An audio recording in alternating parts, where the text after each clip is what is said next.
Hey, I wanted to take a second to talk about assessments and specifically the assessments that we're doing for a project.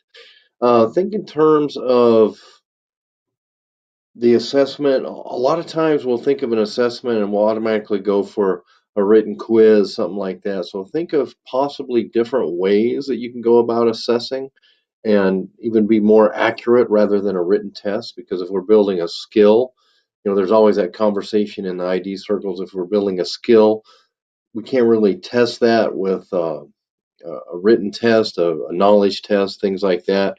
We've done a lot of reading about skills and knowledge and everything else over the past couple weeks.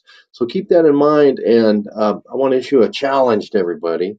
And the challenge is in your assessment, come up with something um, unique that will measure what the objective requires. So you will measure the objective.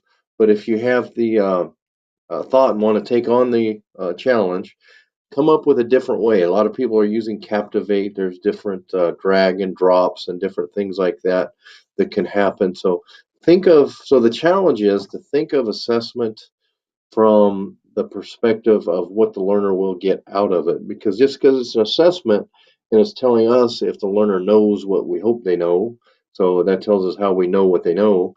Think of it also as a learning tool. Make it meaningful. So make the assessment part of the meaningful learning. So just think from that perspective and let's see how it goes.